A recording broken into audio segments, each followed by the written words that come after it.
kamatayon dili katapusan sa kinabuhi. O kung sapay gingon niya, mag-ila ba kita?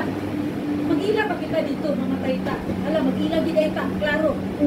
Ako gyud gi whole chapter akong gibasa, mamatay day kita. Kasi pangununa, ala, di pa man di-ice pag-utang mga pangununa. Abi na ko katapusan na.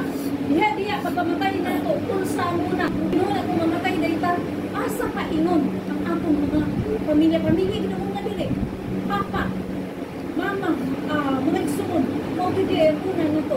Dili gid na karon na mamatay ta, dili gid na ingon. Oo, Ephesians 10 chapter 12 verse 7 is pagkamatay na to, ang atong lawas mobalik sa abot.